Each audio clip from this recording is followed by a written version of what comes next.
Hello সবাই কেমন আছেন? আজকে একটা নতুন জামা আঁকিবুকি করব। এই ভিডিওটা অনেক পুরাতন, প্রথমেই বলি। এটা অনেক দিন আগের ভিডিও। তখন আমি আম্মুর জন্য যে একটা জামা আঁকার জন্য চেষ্টা করছিলাম। আসলে আমি সবসময় দেখা যায় যে কাজে এত বেশি বিজি থাকি যে নিজের জন্য কিংবা আম্মুর জন্য কখনো কোনো জামা আঁকা হয়নি। তো যেহেতু আমি ঈদে আম্মুকে কিছু একটা ইউনিক গিফট করতে চেয়েছিলাম, তাই আমি ভাবলাম যে কেন না নিজের আঁকা কোনো ড্রেসে গিফট করি। আম্মু খুব খুশি হয়ে যাবে যে একটা ড্রেস যদি আমি গিফট করি, এবং অনেক দিন যাবত আমাকে বলছিল যে তুমি সবাইকে এঁকে দিলে, আমাকে তো একটা জামা কখনো এঁকে দিলে না বা কিংবা পরতে দিলে না। আমি ভাবলাম যে ঠিক আছে, কেন না একটা সুন্দর জামা যদি আঁকা যায়। খুব তাড়াহুড়া, খুবই অল্প টাইম নিয়ে জামাটা এঁকেছিলাম, কারণ অর্ডারের এত চাপ ছিল যে তখন আসলে নতুন করে নিজের জন্য কখনোই টাইম থাকে না। সো এই জামাটা খুব অল্প টাইম এঁকেছিলাম, কারণ অলরেডি ঈদ তখন চলে এসেছিলো। সো এই জামার কিছু প্যাটার্নে আমি এঁকেছি কিছু জারুল ফুল, তারপর যে গোলাপ এবং সূর্যমুখী। এগুলো যে আম্মু খুবই পছন্দ করেছিল, তাই আমি ভাবলাম এই ফুলগুলো এঁকে দিই।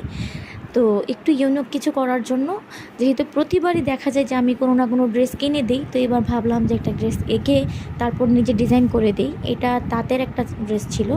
সো ওই ড্রেসটাকে যে তাঁত বলতে খাদি। সো খাদি কাপড়ের একটা ড্রেসের উপর আমি আঁকিবুকি করেছিলাম।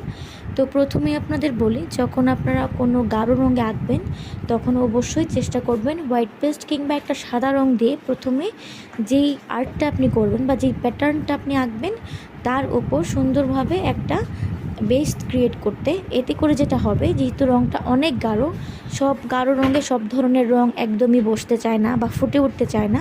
সেক্ষেত্রে যদি বেসটা সাদা হয়, তখন দেখা যাবে যে আপনার যে বেস কালার, সেটার উপর আপনি যখন গাঢ় বা যে কোনো ধরনের কালার করবেন, সেটা দেখতে অনেক সুন্দর লাগবে এবং দেখা যায় যে ওই কালারটা অনেক বেশি ফুটে ওঠে, যার জন্য আপনার জামাটা নষ্ট হয়ে যায় না। অথবা সেখানে একাধিকবার আপনার রং ইউজ করতে করতে জিনিসটা হার্ড হয়ে যায় না, একবারেই একটা রং সুন্দরভাবে বসে এবং জামাটা বা যে কোনো ধরনের ফ্যাব্রিক দেখতে খুব সুন্দর লাগে। সো এটা ছিল ছোট্ট একটা টিপস, যারা আসলে প্রশ্ন করেন যে গাঢ় রঙে কেন আমাদের কালারটা ফুটে ওঠে না।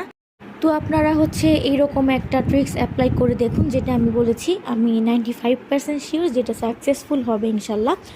সো হোপফুলি আমার পার্সোনাল এক্সপিরিয়েন্স থেকে বলছি, আমি অনেক দিন আঁকাআঁকি করছি। সো এই বিষয়ে টুকিটাকি একটু আইডিয়া আমার এতদিনে হয়েছে।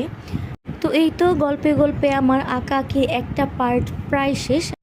এই ভিডিওতে আমি এতটুকুই যে ক্যাপচার করতে পেরেছিলাম, সেই ক্লিপসগুলি আপনাদের সাথে শেয়ার করলাম। আপনাদের কাছে কেমন লেগেছে আজকের আঁকাআঁকি অবশ্যই আমাকে জানাবেন। আল্লাহ হাফেজ।